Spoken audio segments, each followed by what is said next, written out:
Bien, vous avez donc le tracé qui euh, fait le tour de la guitare. Il va nous servir de masque. Vous avez bien sauvegardé votre image, on ne sait jamais, au cas où vous feriez une gaffe. Et donc, qu'est-ce qui va être masqué? Ben, finalement, c'est le calque d'en bas. Bon, c'est vrai qu'on pourrait aussi faire ceci, enlever l'œil en face du modèle, passer en affichage aperçu et donner à la guitare une couleur de fond et une couleur de contour. Oui, d'ailleurs, ça peut être intéressant. On va peut-être faire des petits tests avant. Après, on l'utilisera comme masque, mais on avait parlé de clip art tout à l'heure. Donc, il est permis, évidemment, de faire ceci. Voilà. Faire passer dans la palette aspect le contour sous le fond, parce que sinon, ça modifie la silhouette de la guitare et c'est tout de suite foireux parce que c'est un objet qu'on connaît. Donc là, dans la palette des calques, j'ai enlevé ceci en face du calque modèle. C'est l'espèce d'œil spécial pour modèle. Et j'ai sélectionné la guitare, je travaille dessus. J'ai mis une couleur de fond et de contour et je viens de modifier l'épaisseur du contour dans la palette contour. Et en plus, j'ai fait passer le contour sous le fond parce que sinon, ça débordait sur la guitare, ça modifiait l'aspect. Voilà.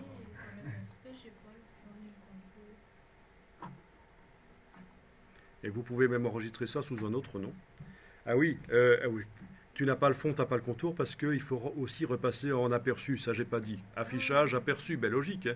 On est en affichage tracé. L'intérêt c'est de ne pas voir les couleurs, elles ne nous parasitent pas la vue, mais à un certain moment, il faut repasser en affichage aperçu. Bien entendu, pour faire un vrai clip art intéressant, il faudrait que comment ça s'appelle ça? L'oreille ou je ne sais quoi, ça s'appelle comment ce trou? Enfin, le trou, on va dire.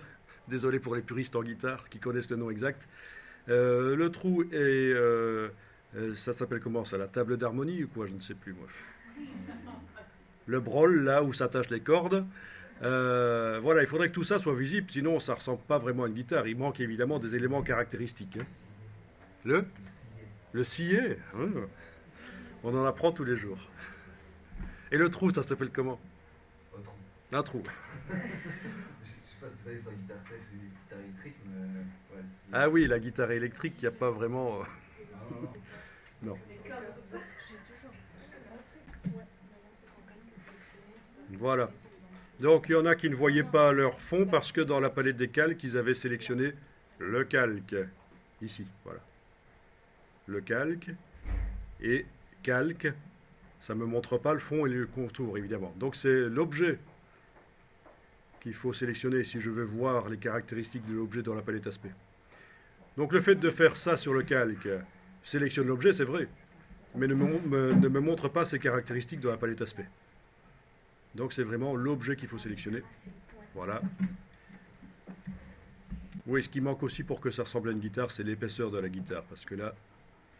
Mais bon, on va pas passer du temps à faire le clip art, c'est la méthode ici, après ça prend du temps, c'est sûr. Ok, donc ça marche, vous avez votre clip art, vous enregistrez le fichier et c'est l'occasion de voir les fonds et contours multiples. On a déjà touché un peu à ça, mais on va refaire ça rapidement. Vous allez voir que c'est vraiment au niveau créatif, ça peut être intéressant. Donc vous avez votre objet, vous avez la palette des aspects qui vous montre que vous avez actuellement un fond. Vous allez dupliquer le fond. On pourrait aller dans le menu de la palette aspect, demander d'ajouter un nouveau fond, mais on peut aussi dupliquer celui-là. Voilà. Vous avez 3 fonds. On va lui mettre une couleur cyan au premier, une couleur magenta au second et une couleur jaune au troisième. Donc ce sont évidemment les couleurs de la quadri, l'impression quadrichrome.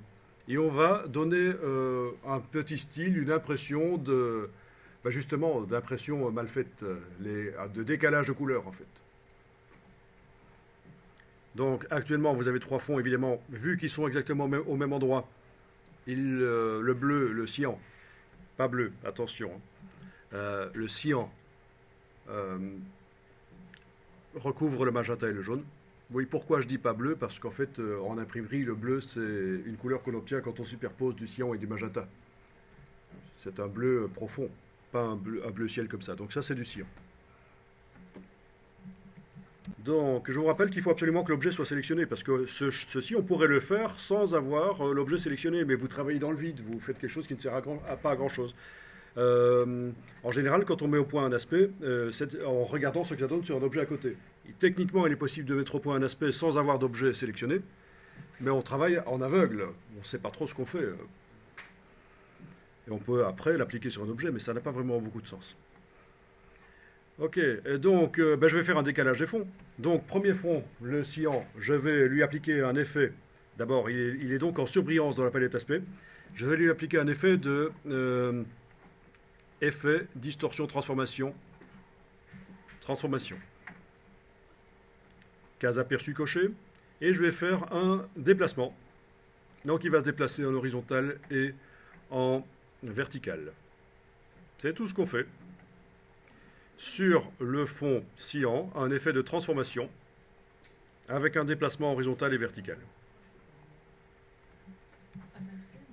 Donc, si quand vous êtes dans la transformation, vous avez la case aperçue qui n'est pas cochable, ça veut dire que vous n'avez pas d'objet sélectionné, tout simplement.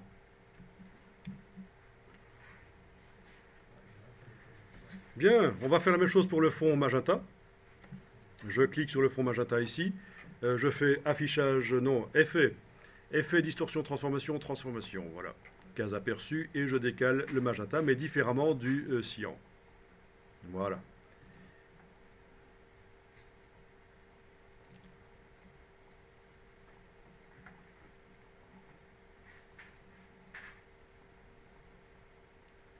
Voilà.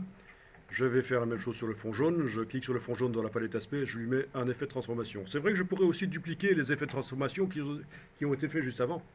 Il suffirait que je prenne celui-là avec la touche Alt, je le déplace sur le fond jaune. Et sur le fond jaune, j'ai maintenant un effet de transformation dont les paramètres sont identiques à celui du magenta. Donc le fond jaune est derrière le fond magenta. Mais je vais aller modifier ça ici. Case aperçue cochée, voilà. Voilà, et ça doit vous rappeler quelque chose, cet effet de décalage des couleurs primaires de l'impression.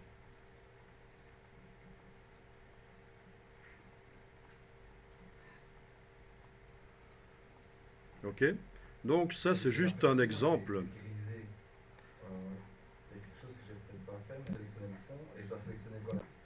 Alors, j'enregistre le document ici. Qu'est-ce que tu dis ? Le contour, il est en dessous des fonds. On s'en occupe après. Si vous avez le contour qui revient par-dessus la guitare, c'est pas grave, ça revient au même pour ce qu'on veut faire ici. Si vous avez ça, c'est pas grave. Faites quand même un contour un peu moins épais, ce sera mieux. Voilà. Comme ça, par exemple. Bien. Alors, les encres d'imprimerie sont transparentes. Et donc, on va simuler cette transparence ici. Et c'est une transparence qui bouffe la lumière, en fait. Plus on met de l'encre sur le papier, plus on les superpose, plus on s'approche du noir. Donc, ce qui simule ça dans Illustrator, c'est le mode produit. Donc, vous allez ici pour chacun des fonds, cyan, magenta et jaune, vous allez les mettre en mode produit. Donc, c'est dans opacité ici, et c'est produit. Voilà. Opacité, produit. Opacité, produit.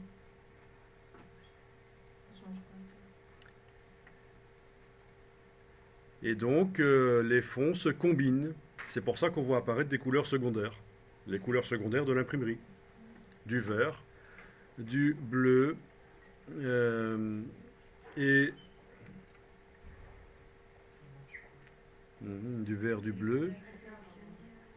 Et qu'est-ce que nous avons d'autre? Voilà, là c'est la fatigue l'après-midi, la digestion. Ok. Vert, bleu, ça c'est cyan magenta, cyan jaune.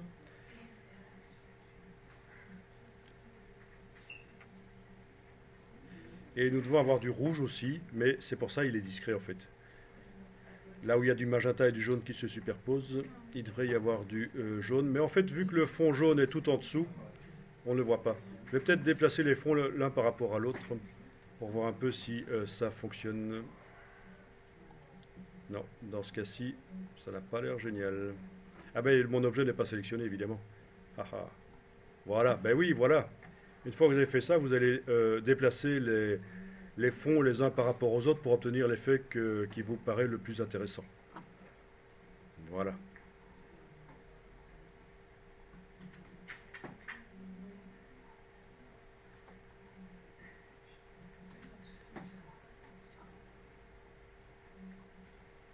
Bien.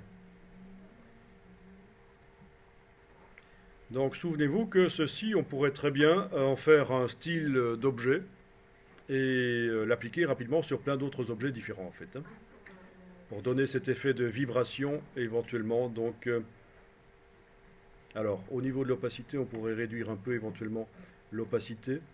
En plus d'avoir mis en mode produit, il faut que l'objet soit sélectionné. Voilà. Dans les fonds, oui, on teste, on réduit l'opacité s'il faut.